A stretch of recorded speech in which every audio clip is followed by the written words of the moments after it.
아마 제가 다음에 올 때는 우리나라 대통령이 바뀌어 있을 것 같습니다. 아마 9일이 지나면 한 사람이 뽑히겠죠. 사실 지도자가 바뀔 때마다 불안한 점도 있고 또 염려스러운 점도 있고 또 어떤 경우에는 한 공동체의 지도자가 바뀌면 너무 많은 것이 바뀌기 때문에 사실 우려되는 것도 많이 있죠. 어떤 분이 쓴 논문을 보니까 우리나라 경우에 대통령이 바뀌면 8만 명의 어떤 일 결정권자가 바뀐다는 그런 논문이 있더라고요. 그러니까 그 대통령이 아무것도 아닌 것 같지만 아무것도 아니죠. 대단한 거죠. 큰일 아닌 것 같지만 그 한 사람 바뀜으로 8만 명 정도의 결정권자들이 바뀐다. 각 요소 분야마다 굉장히 큰 일이죠. 하나님께서 정말 우리나라를 또 우리 교계를 또 선교계를 불쌍히 봐주셔서 정말 적절한 사람이 시대에 맞는 상황에 맞는 그런 사람이 뽑혔으면 참 좋겠습니다. 오늘 내용에 보시면 이 사람들도 우리와는 상황이 다르지만 큰 일을 맡고 있는데 여호수아가 죽었다는 것으로 사사기가 시작됩니다. 사실 앞에 책이 여호수아서인데 여호수아서는 이렇게 시작하죠. 하나님의 종 모세가 죽었다는 것으로 시작하죠. 이 두 사람이 죽었다는 것은 위대한 지도자가 사라졌다는 것이고 새로운 지도자가 세워져야 된다는 것이고 새로운 시대가 올 수밖에 없다는 그런 내용일 것입니다. 이스라엘 사람들에게 여호수아가 죽었습니다. 사실 모세의 때도 그랬지만 이 여호수아와 이 모세가 갑자기 죽은 것이에요. 사실은 시름시름 앓다가 오랫동안 병치를 하다 죽었다면 사람들은 심적으로 준비를 했을 것입니다. 그런데 우리가 알다시피 모세 같은 경우에도 눈이 아주 밝았다는 것이에요. 기력이 쇠하지 않았다는 것이에요. 그런데 하나님께서 데려가셨어요. 이건 하나님의 뜻에 따라 새로운 시대가 올 것을 그들에게 보여주신 것이죠. 여호수아가 죽자 이스라엘 사람들이 이런 반응을 보입니다. 하나님께 묻죠.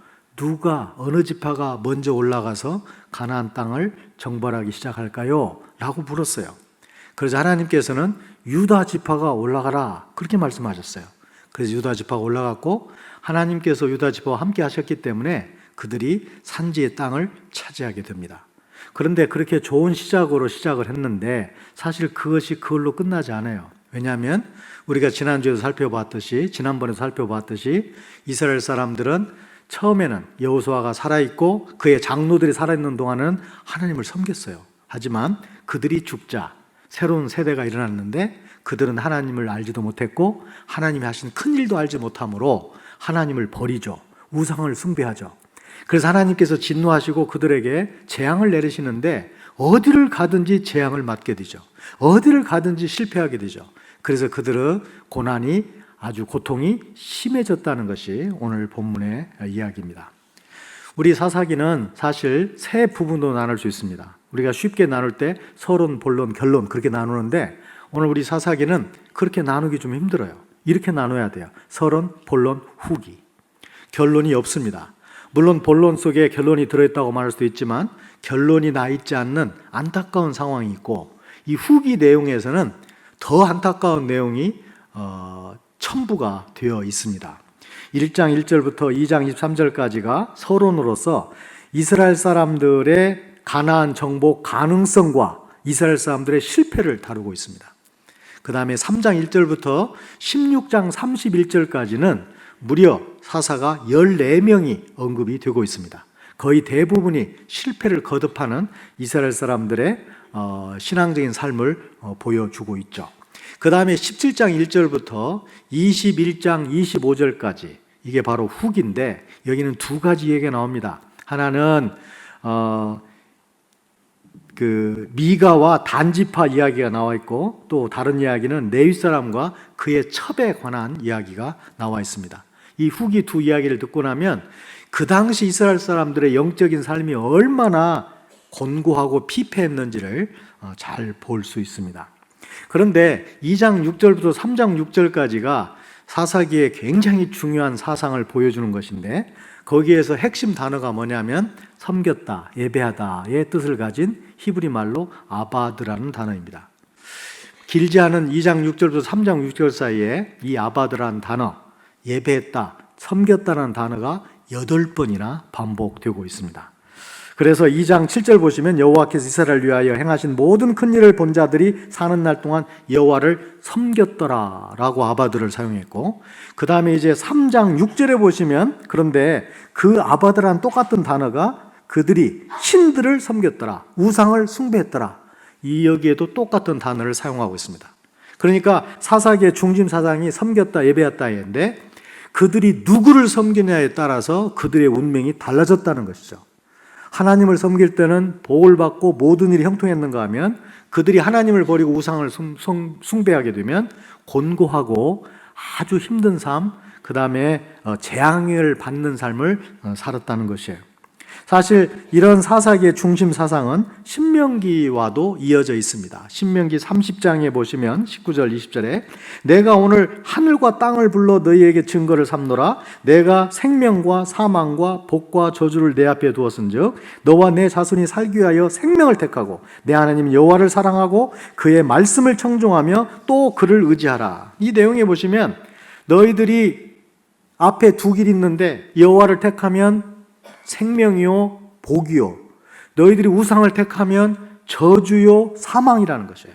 이 내용을 분명히 하고 있습니다. 그래서 이 사사기의 중심 사상은 신명기 정신이라는 걸 알 수 있고, 또 신명기는 사실 모세 오경의 핵심이기 때문에 그 내용에서 똑같은 내용이 반복되고 있어요. 신명기 28장 1절 2절에서도 내가 내 하나님 여호와의 말씀을 삼가 듣고 내가 오늘 내게 명령하는 그의 모든 명령을 지켜 행하면 내 하나님 여호와께서 너를 세계 모든 민족 위에 뛰어나게 하실 것이라. 내가 내 하나님 여호와의 말씀을 청종하면 이 모든 복이 내게 임하며. 28장이 그렇게 되어 있는데 이 내용도 너희들이 하나님을 택할 거냐 아니면 우상을 택할 것이냐. 하나님을 택하면 모든 복을 주겠고 우상을 택하면 모든 재앙을 내리겠다는 그런 내용이에요. 그런데 아까 읽어드린 30장 19절 20절 신명기 이 말씀과 오늘 우리가 본문에서 읽었던 사사기 2장 13절 15절 내용이 정확하게 대칭을 이루고 있어요. 오늘 사사기 2장을 다시 한번 읽어드리면 곧 그들이 여호와를 버리고 바알과 아스다롯을 섬겼으므로 하나님께서 어떻게 하시냐면 다시는 대적을 당하지 못하게 하시고 여호와의 손이 그들에게 재앙을 내리셨기 때문에 어디에 가나 패하게 하셨다는 것이죠. 이 사사기 1장 1절에 보시면 여호수아가 죽은 후에라고 시작했는데 그 여호수아가 죽기 전에 이스라엘 사람들에게 당부한 내용이 여호수아서 24장에 나와 있습니다. 24장 14절 15절에 보시면 이제는 여호와를 경외하며 온전함과 진실함으로 그를 섬기라. 애굽에서 섬기던 신들을 치워버리고 여호와만 섬기라. 너희들이 어떤 신을 섬기든지 간에 나는 오직 하나님만 여호와만 섬기겠다. 이런 내용을 여호수아가 안타까운 마음으로 이스라엘 사람들에게 당부하죠. 그러니까 사실 이 성경 내용을 보면 이 사사기 앞에는 여호수아가 있는데 사사기의 정신과 여호수아의 정신이 통하고 있고 이 여호수아는 다시 신명기가 앞에 있는데 그 신명기의 사상이 사사기의 정신과 통하고 있고, 그러니까 모세오경이 사사기와 통하고 있고 이제 사사기 다음에는 왕정이 시작되는데 왕정에서 사실 그 문제예요. 하나님을 섬길 거냐 우상을 섬길 그 문제예요. 그러니까 이 사사기는 족장시대와 왕정 사이를 잇는 교량 역할을 하고 있는 중간달 역할을 하고 있는 말씀이라고 볼 수 있습니다. 그런데 여기에 보시면 이스라엘 사람들이 우상 숭배에 빠지죠. 그런데 하나님은 그걸 뭐라고 말씀하시냐면 악행이다, 악을 행했다라고 얘기해요. 너희들이 여호와를 버리고 우상을 숭배했다, 여호와를 버리고 바알을 섬기고 아스다롯을 섬겼다, 이걸 악행이라고 규정했어요. 그런데 한 가지 재밌는 것은 과연 이스라엘 사람들이 여호와를 버린 적이 있는가? 하나님은 버렸다고 말씀하시는데 우리가 이 성경을 보면 이스라엘 사람들 하나님을 버린 적이 없어요. 버린 것이 아니라 하나님과 함께 우상을 함께 섬긴 것이죠. 이게 바로 혼합주의로서 이게 바로 무서운 잘못이라는 것입니다.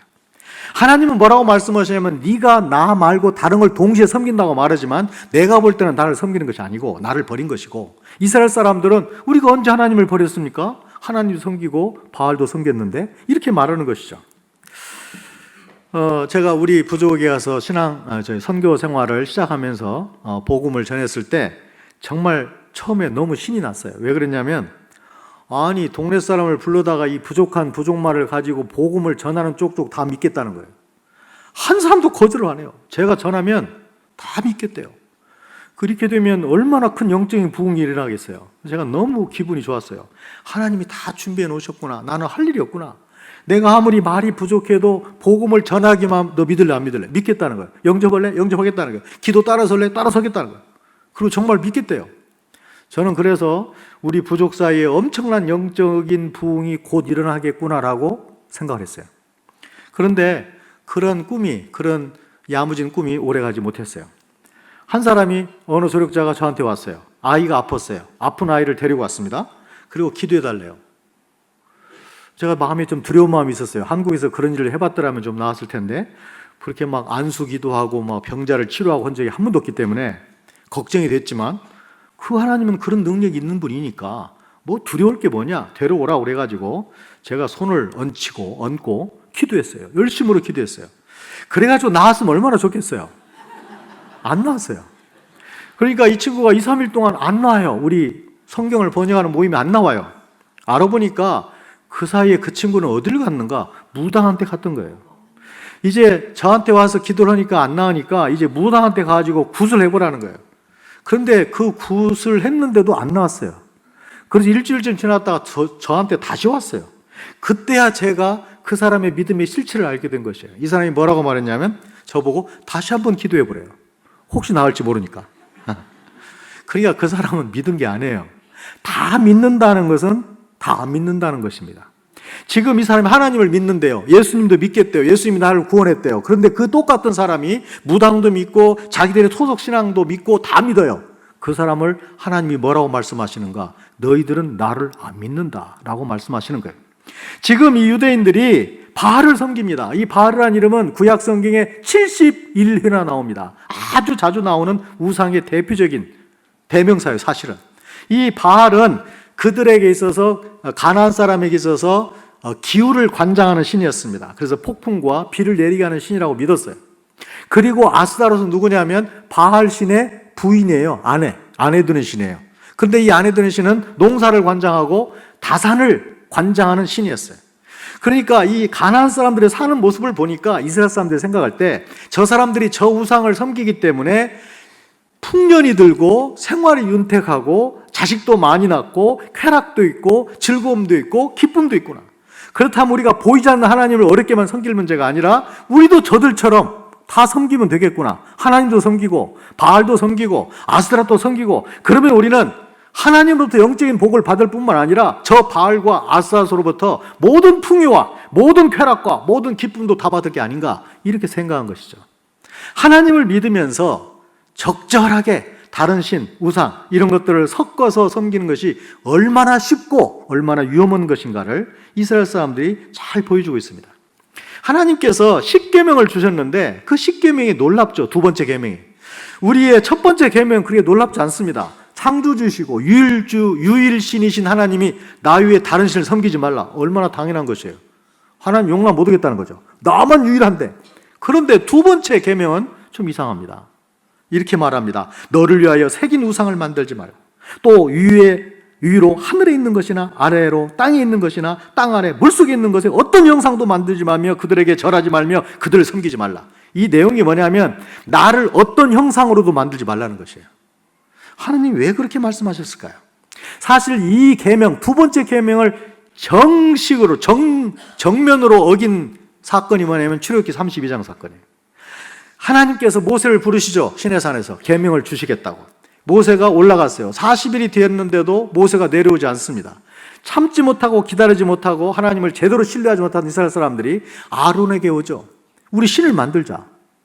아론이 거기에 대해서 단호하게 거절하지 않고, 그러면 금부치를 가져오라는 것이에요. 금부치를 다 모아가지고 그 사이즈가 얼마나 되는지 모르겠는데 적어도 송아지 사이즈거나 송아지보다 적은 사이즈거나 어떤 사이즈인지 간에 굉장히 많은 금을 모았다는 걸 알 수 있겠죠. 그 금을 모아가지고 금송아지 신상을 만듭니다. 그런데 32장 4절에 보시면 그 사람들이 그 금송아지 신상을 보고 이렇게 얘기합니다. 이스라엘아, 이는 너희를 애굽 땅에서 인도하여 낸 너희의 신이로다. 우리가 이걸 잘못 생각하면 아이고 이제 이스라엘 사람들이 하나님을 버리고 이제는 전혀 다른 신을 섬기로 작정했구나 라고 쉽게 생각할 수 있는데 그 내용이 아니에요. 지금 이 사람들이 뭐라고 말하냐면 이 아론이 만든 이 신이, 이 금송아지가 바로 우리를 애굽에서 인도해낸 신이라는 거예요. 이게 이 사람들이 무슨 계명을 지금 어기고 있는 거냐면 하나님을 금송아지로 바꿔놓는 오류를 지금 범하고 있는 것이에요. 그래서 시편 106편 20절에 보시면 이런 구절이 나옵니다. 자기 영광을 풀먹는 소의 형상으로 바꾸었도다. 하나님이 지금 화를 내시고 진노에 진노를 더하시는 이유는 뭐냐면 나는 창조주고 너희들을 만든 조물주인데 너희들이 나의 형상을 어떤 것으로 만들지 간에 그것은 피조물의 형상이고 그렇다면 피조물로 나를 표현한다는 것은 나의 권위와 나의 영광에 손상을 주는 것이며 나에게 도전하는 것이다. 그러니까 나를 피조물의 한 정도의 수준으로 전락시키는 것이다. 하나님은 그걸 못 봐주시겠다는 겁니다. 그게 바로 두 번째 계명의 무서움이에요. 닐 포스트만이라는 사람이 있는데 이 사람이 죽도록 즐기기, 뭐 우리나라 제목으로 좀 이상하지만 영어 내용도 똑같아요. 죽도록 즐기기라는 내용을 그대로 번역한 것이에요. 이 사람이 이 책을 86년에 썼는데 이 사람이 이 책을 낸 다음에 큰 반향을 일으키지 못했습니다. 그런데 이 책이 16년, 20년 이 여간에 가면서 이 책이 갑자기 뜨기 시작해요. 너무 사람들이 이 책에 열광을 하니까 그때는 닐 포스트만이 돌아가시고 그의 아들 앤드류 포스트만 아들이 서문을 써가지고 아버지의 남은 자료를 보강을 해서 개정판을 냈어요. 어쨌든 이 책이 굉장히 사람들의 관심을 끈 이유가 뭐냐면 30년 전에는 사람들이 별로 귀를 기울이지 않았고 이 사람 말에 책에 주목하지 않았는데 가만히 보니까 이 사람이 한 얘기가 다 맞아 떨어지는 것이에요. 그래서 이 책이 갑자기 뜨기 시작합니다.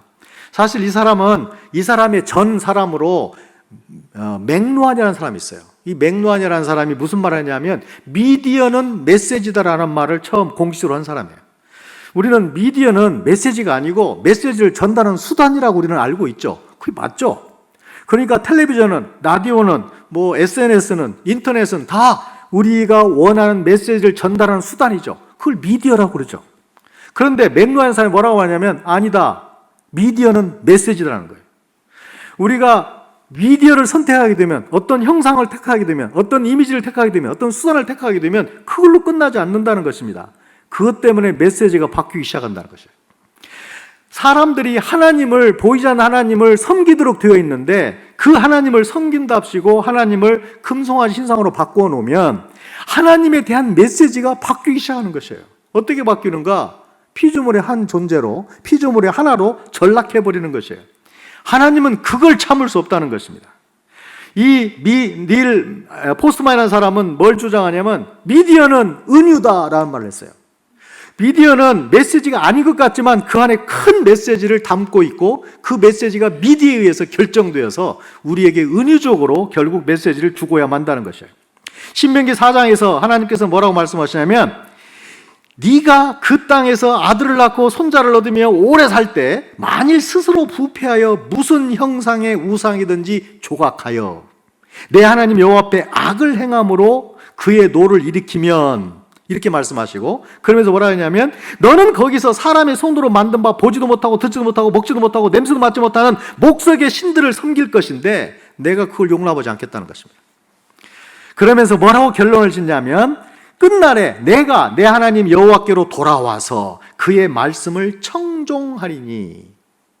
지금 이스라엘 사람들에게 하나님께서 두 가지 선택기를 주셨는데 보이는 우상을 섬길래 아니면 보이지 않는 나를 섬기며 내 말을 들을래, 이렇게 말하고 있어요. 여기서 우리가 생각할 수 있는 것은 우상을 섬기는 것과 하나님을 섬기는 것이 근본적으로 대조가 되는 부분이 있다는 것입니다. 첫 번째 대조는 뭐냐면 이스라엘 사람들이 우상을 섬긴다는 것은 자기 편의대로, 자기 즐거움대로, 눈에 보기 좋은 대로 우상을 만들어 가지고 섬기는 것이에요. 눈에 보이는 대로. 그러니까 그런 데서 나온 게 뭐냐면 눈에 보는 것이 믿는 것이죠. 눈에 보는 것이 전부죠. 그러나 하나님은 뭐라고 말씀하시냐면 나는 형상으로 나를 표현하지 말라. 너희들이 나를 형상으로 표현하는 순간에 나를 바로 피조물의 하나로 전락시키는 것이고 너희들은 보이지 않는 나를, 말씀을 청종함으로 나를 섬기면 된다는 것이에요.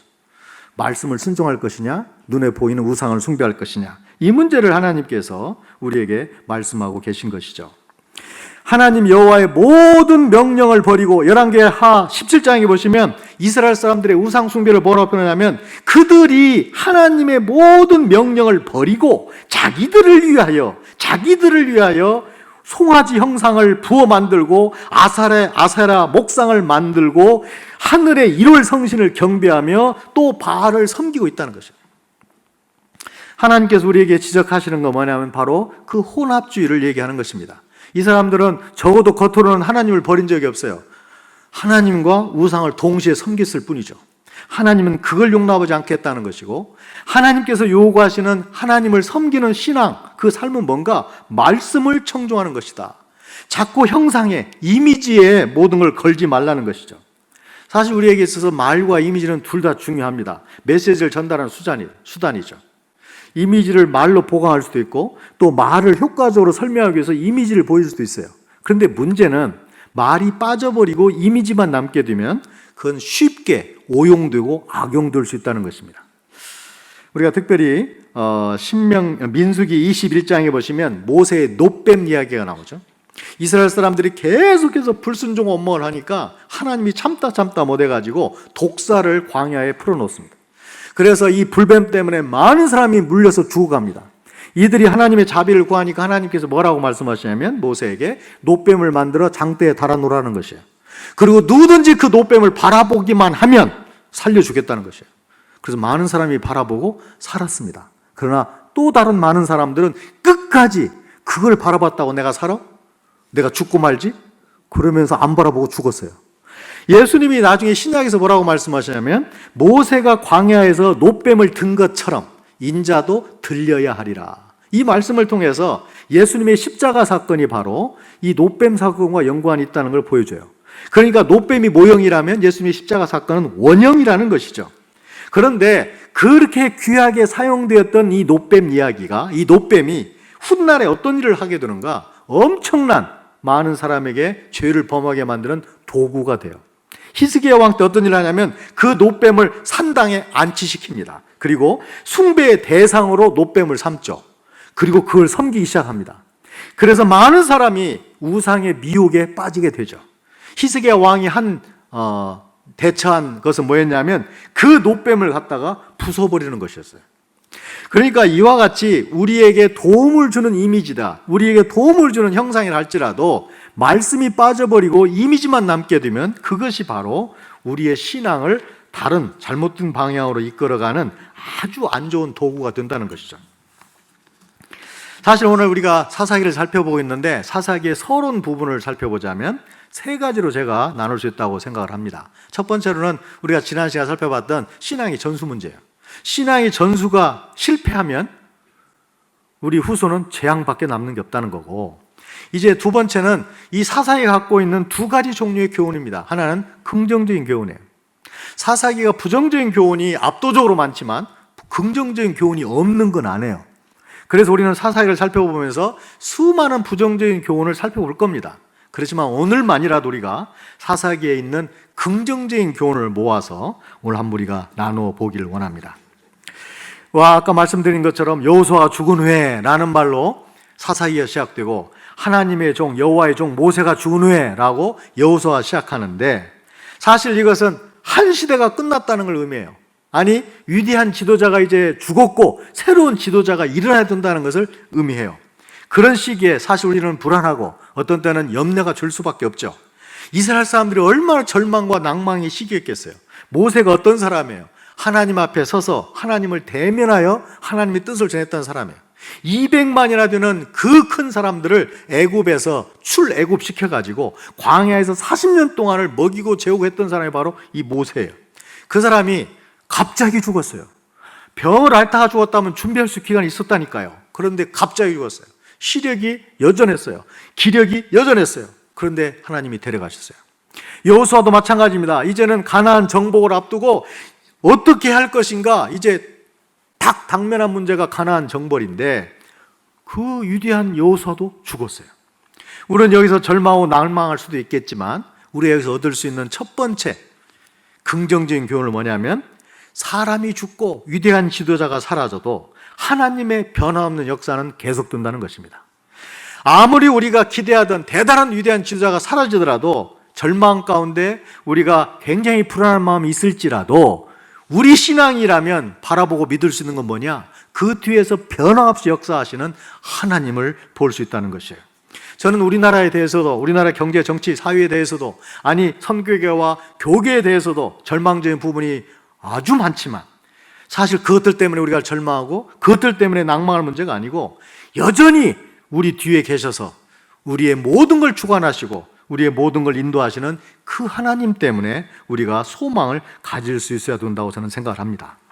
두 번째로는 오늘 이야기의 긍정적인 메시지는 뭐냐면 이들의 태도에 있는데 여호와께 묻자와 여호와께 물었다는 것이에요. 이 사람들이 그 지도자가, 위대한 지도자가 죽고 어떻게 해야 할지를 모를 때 이 사람들이 첫 번째로 선택한 태도는 뭐냐면 하나님 어떻게 하면 좋을까요? 하나님께 물었다는 것이에요. 사사기 1장 1절에 보시면 이스라엘 사람들은 하나님께 우리 가운데 누가 먼저 올라가서 가나안 족속과 싸우리니까. 이 내용을 잘못 이해하면 이 사람들이 서로 안 올라가려고 하나님 지목해 주세요. 그 사람 올라가면 될 거 아니에요. 이렇게 말하는 것처럼 보이지만 오히려 그거 거꾸로예요. 사실 이 사람들은 하나님의 말씀을 그대로 붙잡고 누가 올라가도 될 건데 하나님 지목해 주세요. 이런 태도를 가지고 있어요. 사실 우리의 신앙에 있어서 이런 태도는 굉장히 중요합니다. 하나님의 인도를 믿지만, 하나님 우리에게 최선을 줄 걸 믿지만 우리 신앙의 입장에서 우리가 가져야 할 자세는 이런 것이죠. 하나님, 저의 삶을 어떻게 살면 좋을까요? 저의 달란트를 무엇을 위해서 사용하면 좋을까요? 저의 물질을 무엇을 위해서 쓰면 좋을까요? 저의 인생을 어디에 드리면 좋을까요? 라는 자세를 끝까지 유지해야 된다는 것입니다. 이스라엘 사람들이 이 태도를 끝까지 유지했다면 사사기가 필요 없는 것이었어요. 그러나 이 사람들은 처음에는 이렇게 잘했어요. 여호와께 묻자와 여호와께 물었는데 그 다음에는 묻지도 않죠. 그 다음에는 하나님 앞에 도움을 청하지도 않죠. 그게 바로 문제였어요. 어쨌든 이스라엘 사람들의 긍정적인 메시지는 뭐냐면 그들이 여호와께 물었다는 것입니다. 진실되게. 세 번째로는 오늘 이야기에서 얻을 수 있는 긍정적인 교훈은 하나님의 대답에 있어요. 유다가 올라갈지니라. 왜 하나님께서는 12지파 중에서 하필이면 유다를 지목하셨을까요? 우리가 이 내용을 보자면 민수기 2장 9절을 보시면 유다 지파가 이스라엘 12지파 중에서 특별한 지파였다는 걸 알 수 있습니다. 거기에 보시면 유다 진영에 속한 군대로 계수된 군인의 총계는 18만 6,400명이라 그들은 제1대로 행진할지니라. 하나님께서 가장 먼저 선봉적인 역할을 감당으로 하게 하셨던 사람들이 바로 유다 지파였어요. 유다 지파는 강했고 유다 지파 사람들은 적극적이었어요. 여호수아가 가나안 땅을 분배할 때 가장 먼저 와가지고 가장 어려운 지역을 선택한 사람이 갈렙이었어요. 헤브론을 선택했습니다. 헤브론은 산악 지형이었습니다. 그리고 거기에는 아낙 자손, 거인이 사는 곳이었습니다. 누가 보더라도 가장 정복하기 힘든 곳이었어요. 그곳을 요청한 사람이 갈렙이에요. 갈렙이 누군가? 유다 지파의 지도자였습니다.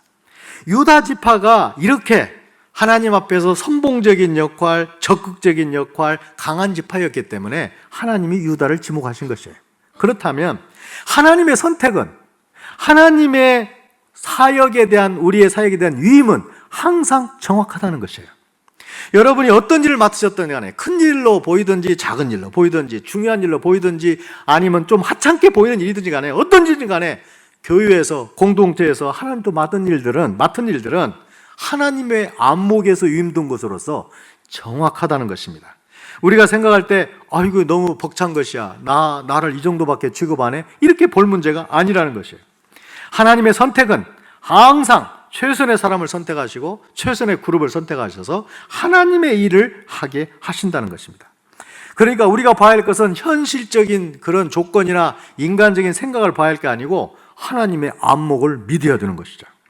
네 번째로는 오늘 이야기에서 얻을 수 있는 긍정적인 교훈은 그의 손에 넘겨 주었노라, 이 말씀이에요. 하나님께서 유다 지파 손에 넘겨 주었다는 것이에요.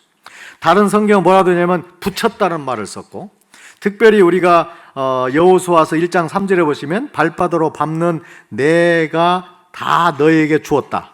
이 주었다는 말, 붙였다는 말, 손에 넘겼다는 말이 모두 완료형으로 되어 있어요. 그러니까 하나님께서 우리에게 이 일을 맡기시면서 뭐라고 말씀하시냐면 내가 그 일은 승리를 이미 보장해 보장하고 있다는 것이에요. 우리의 싸움은 그래서 이미 결정이 난 것입니다. 때로 실패할 수 있어요. 때로 실수할 수 있어요. 때로 우리가 전투에서 지는 것처럼 보일 때가 있어요. 그러나 그것은 그렇지 않아요. 우리의 마지막 종국적인 모든 결말은 이미 보장이 되어 있다는 것입니다. 승리로. 예수님이 그래서 뭐라고 말씀하시냐면 이것은 너희에게 이르는 것은 너희로 내 안에서 생명을 평안을 누리게 하려 함이라. 세상에서는 너희가 환난을 당하나 담대하라. 내가 세상을 이기었노라 라는 말씀을 하신 이유가 바로 거기에 있어요. 우리의 싸움은, 우리가 매일 싸우는 영적인 싸움은 이미 승리가 보장된 싸움이다. 그렇다면 우리가 두려워할 것이 뭐가 있겠는가라는 생각을 해보게 되죠. 마지막으로 우리가 사사기 얻을 수 있는 긍정적인 교훈은 바로 동역의 소중함을 배우는 것입니다.